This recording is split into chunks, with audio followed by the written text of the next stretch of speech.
Hello and welcome to Patched. I'm your host Paul James. Today I'm joined by Matto Phillips. How are you, mate? Oh, super. Just another Yeah, week what's up for the without. lollipop? Yeah, cheers. All right, got a ju- lollipop. Chop it, Just chop. another.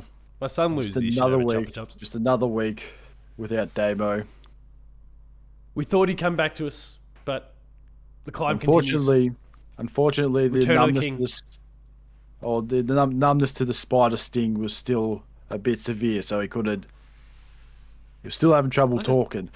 I hope he watches back, listens back to these things when he's gone. Like, we're a Even disgrace. better if he. It'd be even better if he does come back. We just start talking about how was your trip about Doom. What was Steve And like as a companion?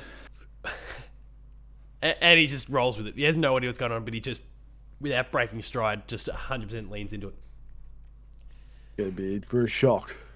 No more connection issues for us. I've got a hard line into the. I've got a hard line now into the shed, so we can do internet the real way, and we can do the show the real way. No more hotspots. The balance is complete. I go back to my not so great internet, and Paul goes back to his superior internet, Yeah, as it should be.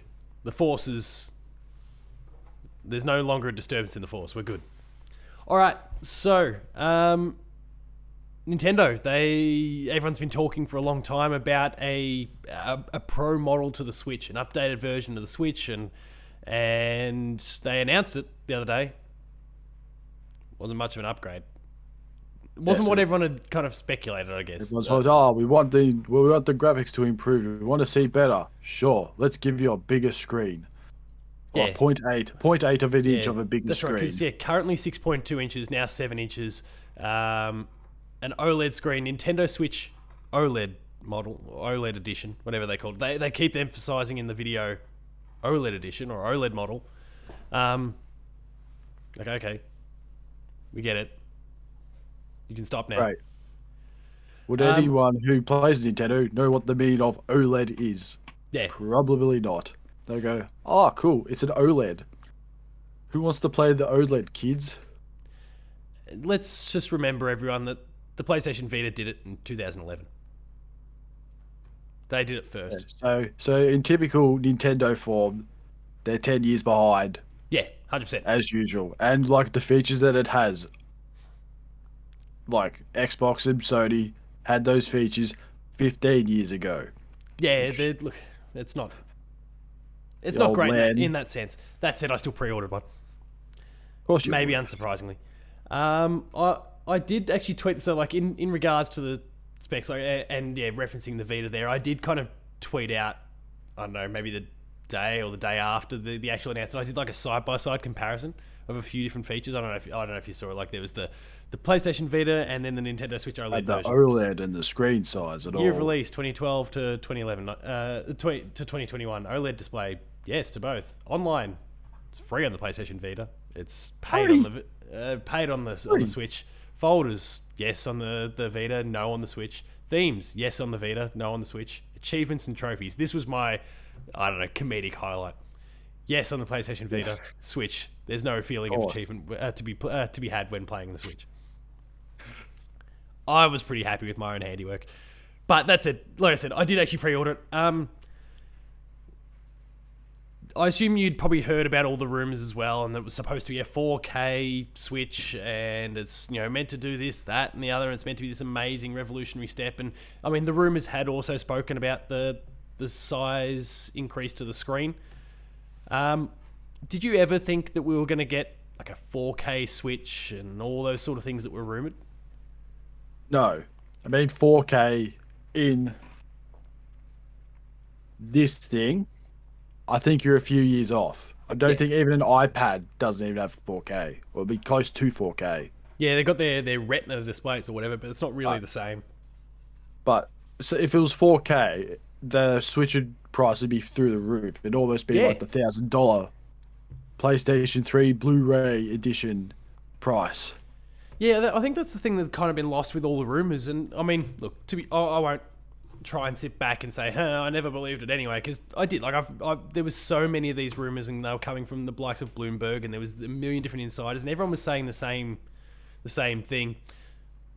As Matto gets his calibration zoom right. Focus, that's what I was looking for. There've been so many of these people all saying the same thing that, I won't lie, I kind of fell for the rumors as well and thought they were legit. But at the same time, the big question mark in my head is exactly what you said. It would have been so expensive. Like, if we're talking Australian dollars, it would have had to have been close to at least $1,000 just to get something that is as large as what they were saying it is, what this OLED version is. But to have the 4K displays and be able to actually output 4K in a portable, it's all well and good if it was a like a docked only model, then that maybe would have changed things a little bit, but that kind of defeats the purpose. The whole thing about the Switch is being able to take it with you. Yeah, so which look, I mean, I guess it kind of is. There is the light version, which also kind of conflicts with that in the sense that it is handheld only, but the Switch is kind of, it's both. So there is that weird sort of conflict between the two there, but I don't know. I did think the whole price thing was this big red flag that it couldn't have been 100% what everyone was saying it was. But again, there were so many of these rumors that I kind of fell for it. They all sounded so true. Yeah, it was almost too. Yeah, good there to was be just too much of it for it to not be true. So, I don't know. I fell for it, I guess. But everyone learn your lessons. Nintendo will, whatever you expect, Nintendo will always disappoint you. It's what they do best. Then we've got the actual. Yeah, go on. Will there ever be a director's cut of the Switch OLED?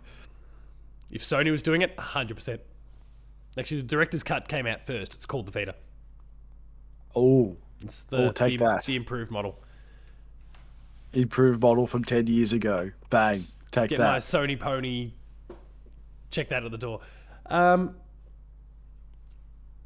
So I mentioned already, I've pre-ordered a copy of the Switch OLED version, regardless, because that's what I do. And there's enough cool features there that I want it. And I've got enough of a disposable income that I could do it. So why not? Making all those kids money every day.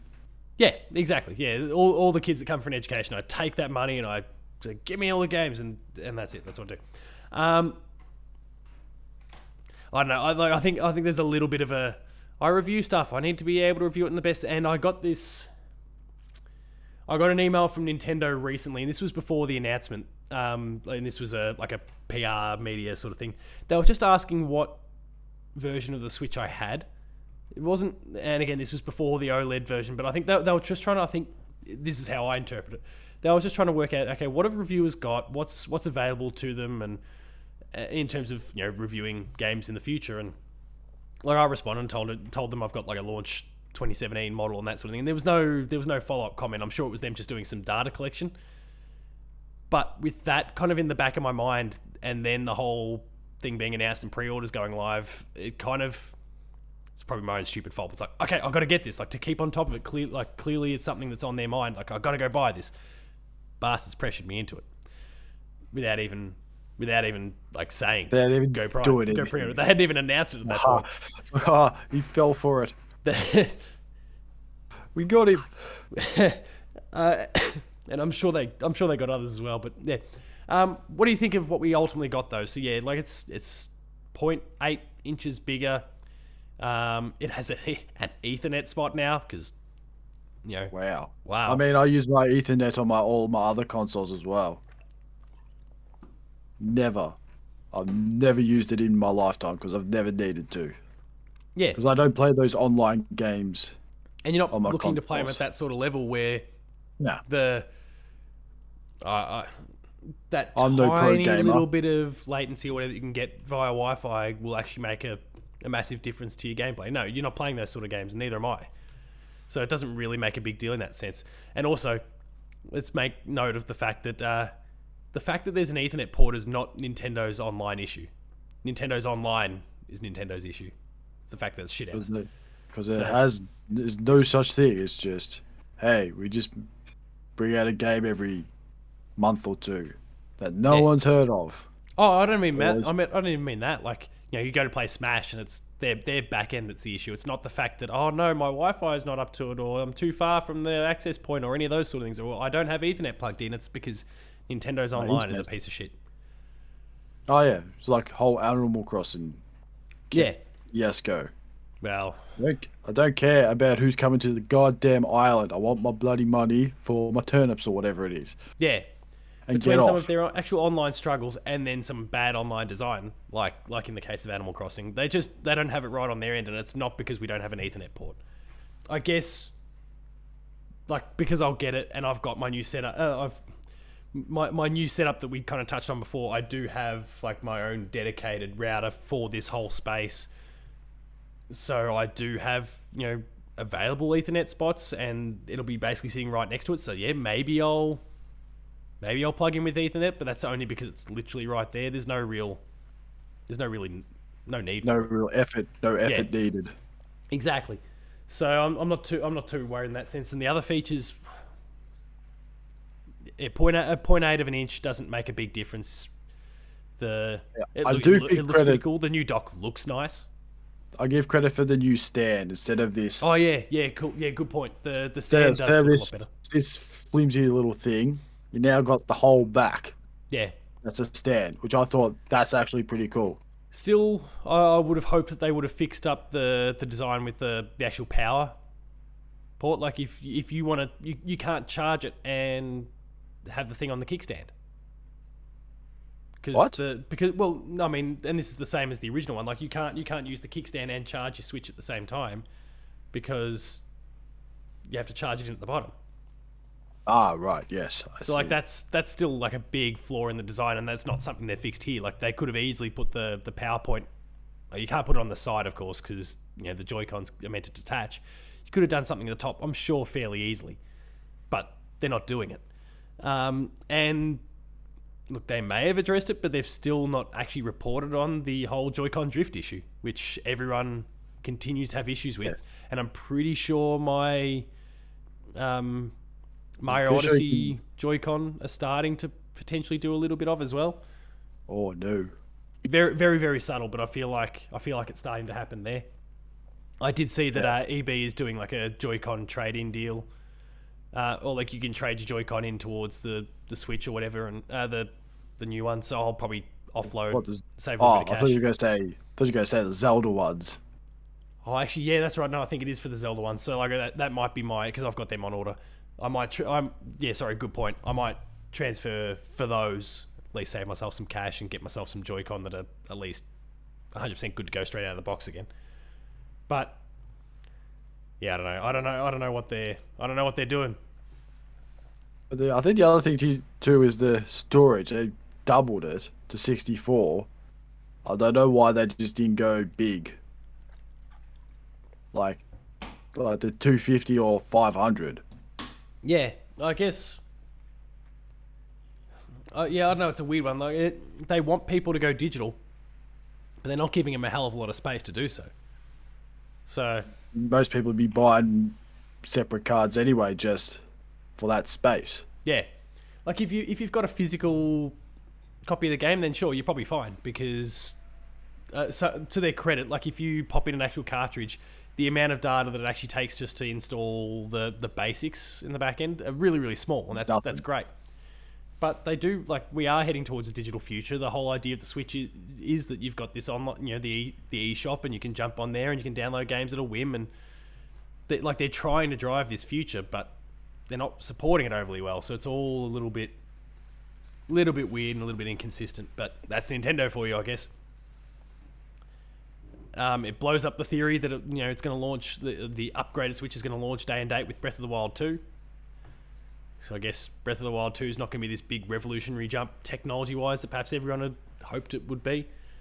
I guess I can't rule out the possibility that it could yet be. There could, in fact, still... And that's probably another point of discussion. Is there still possibility that a Pro version exists? Maybe.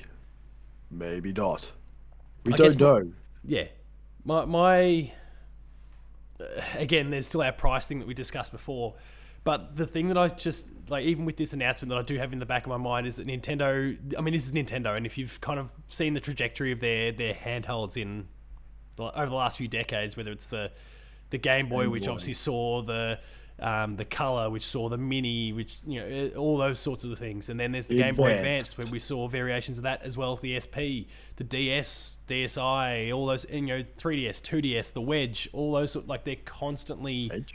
The 2DS, the 2DS one that was like the shape of like a door wedge. Oh yeah, I got that one. Yeah, the Wedge. It was called a wedge.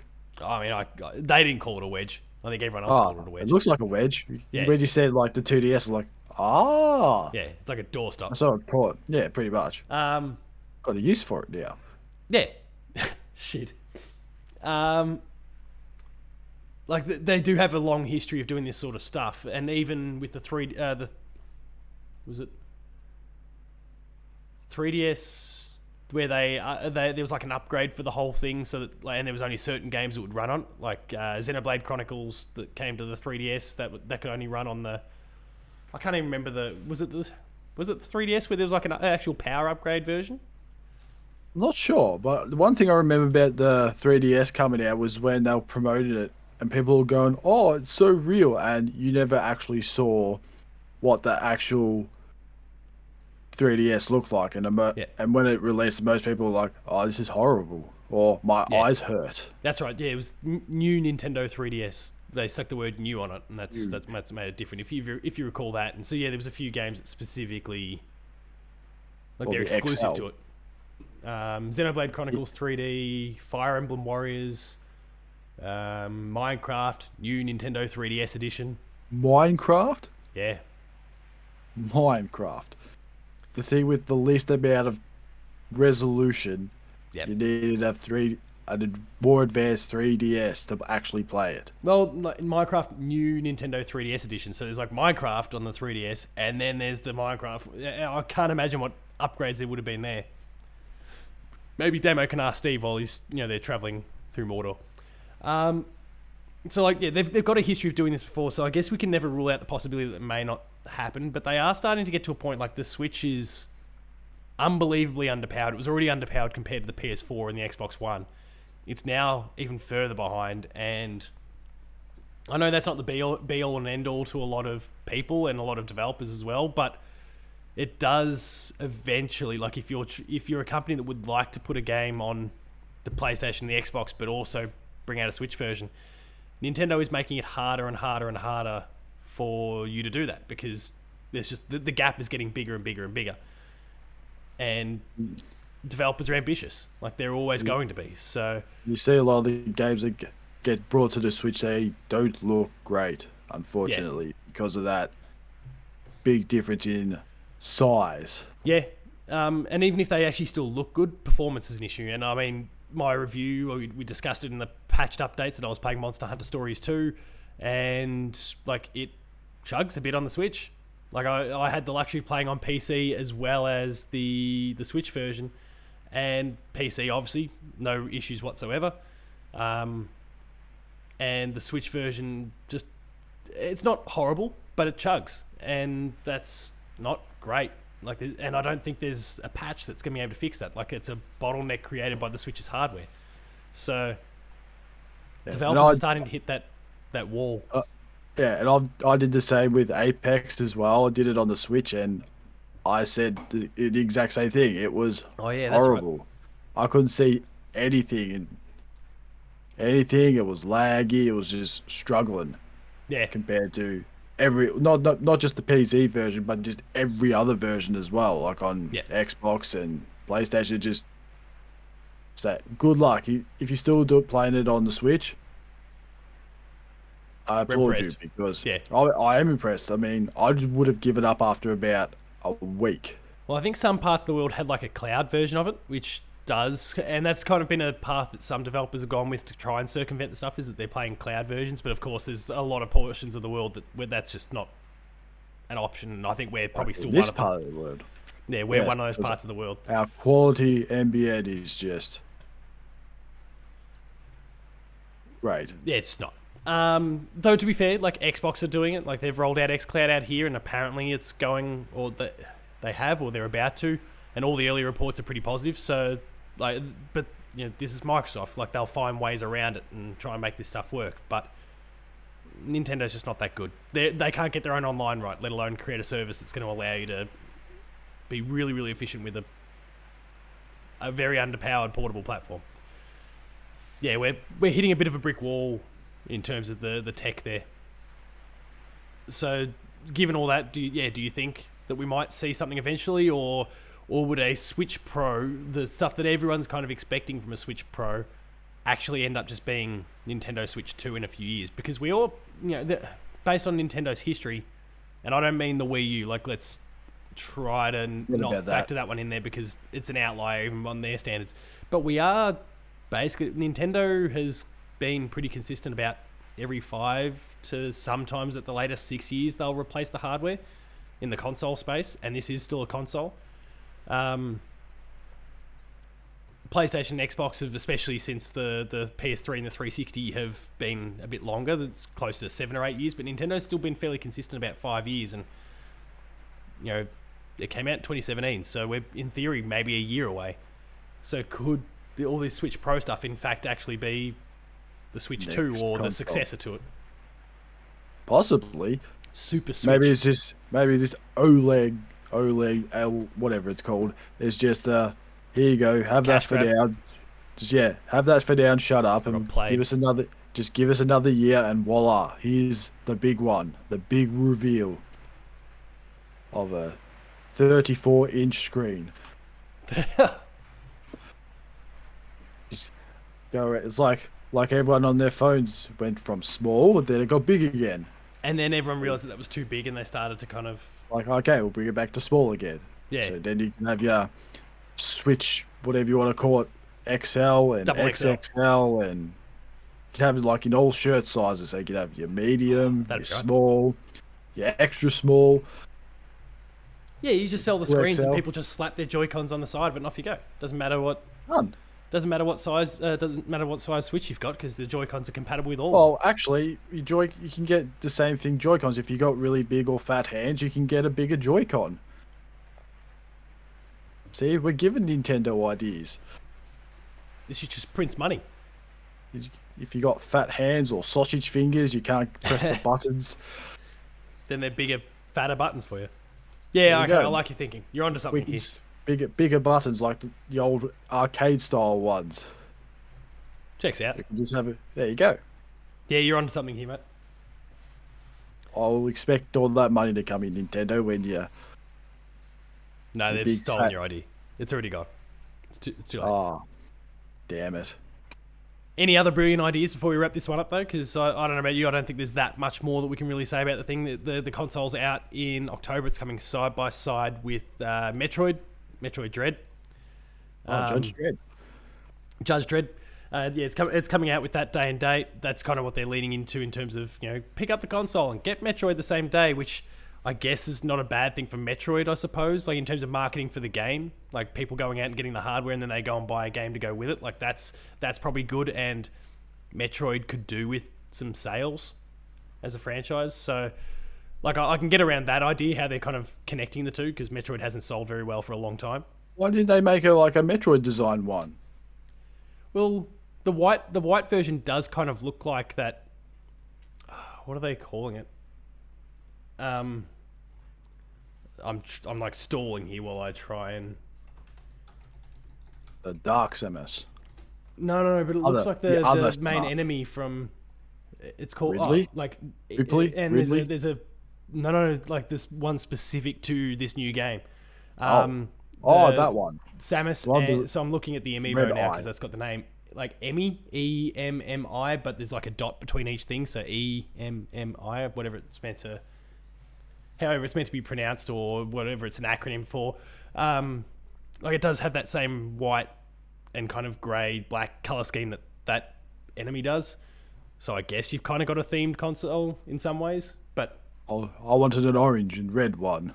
Well, you still get the red and blue. Like they've still got that option. Or maybe I should take it to, was it mod tags or tag mods? Oh yeah, tag mods. They'll do some cool stuff. Ethan and the team. Yeah, to make a Samus one. That'd be cool. Yeah, that could be right. I can get around that. But yeah, any last thoughts on the whole thing? Well, the way I say it, if you need a bigger screen and need to be bigger and clearer picture, go see an optometrist. If you can't, the if you 0.8 can't inches, that's not say going to make a if you difference. if you're struggling to see it on this one, then you clearly got eyesight problems. Yeah, That's I'm not with the you. correct term, but Better go to eyesight Specsavers. problems. Yes, should have gone to Specsavers. Should have gone to Specsavers. Well, Yeah, that would have been different if they got a Switch and it was the Engage by Nokia. oh, the Engage. That's a throwback. Yeah, I That mean, one, well. I'm with you on that though. Like the 0.8 inches isn't going to make that big a difference. The only thing we really want from the screens, I would say at this point, is like actually improvements to the resolution. You know, the 4K stuff and whatever. Those are the sort of improvements now at this point, because the screen size itself, I think that's pretty well the sweet spot. I think the size of the Switch, Nothing wrong with it. pretty awesome actually. It's It's not the screen it's not the screen that's the problem. It's these things that are the problem. yeah, the drift with those, and then obviously just the technology that's now starting to become quite dated. So that's the sort of stuff that Nintendo needs to look forward to. And I'm sure they were probably expecting a bit of a backlash, especially when the rumors have been building up for so long. I think they knew that they're like, and I guess it's probably why they didn't have a Nintendo Direct and try an announcement there. They just kind of stealth dropped it. And being that it is a Japanese company, and being Japan and their whole advanced technology, you would have thought it'd be a bit more. Yeah, but it's not. And it'll still sell millions anyway because of suckers like me. People get sucked in and go, oh, bigger screen and more colors and all this. And stuff. I want the newest thing, which there's still that mentality, and that 100% got me here. There's that internet port that I don't use. I need that. Yeah, that still confuses me. Above all else, that still confuses me. But that wraps up this episode of Patched. If you enjoyed it, please be sure to like, share, subscribe. All the buttons are down below. Hit the notification bell. That way you're alerted to every new video the moment it goes live on the channel. That includes more Patched Play 2 plays, like game review, gamer school, and a whole bunch more. There's some awesome stuff there, so please subscribe and go and check it out. Visit the website, player2.net.au, for reviews, previews, opinion pieces, news, features, links to the podcast series, the audio version of Patched, the Player 2 Pixelcast, and Dev Diary. We're on Patreon, patreon.com/player2au, kicking a few bucks. Lower tiers, early access. Higher tiers, monthly episode exclusives. And then finally, there's Twitter. And not only are we're moved from gaming onto cooking as well. Oh yeah, we are doing some cooking there at the moment. I should shout out what Matt's been doing there. We've checked it already out in the back end. He's started to run it anyway. But we did recently have the Elder Scrolls Online, the hot sauce, which was being given away to everyone in terms of media scenes, and we made a pretty cool competition out of it. People submitted a whole bunch of recipes that Matt Hewson, editor of Player 2, then promised he would actually record him making and preparing like those recipes that people submitted. So there's 5 of those. He's going to gradually roll them out. I believe we're getting more hot sauce bottles as well, so we might have some other cool things that we can do with them soon enough. So keep your eyes peeled for those. And we'll see how we can kind of continue to engage and give you some cool Elder Scrolls themed hot sauce at the same time. But yeah, there's some cool stuff there on the channel, so go check all that out. What is the arrow in the knee special? Yeah, there's got to be something around that.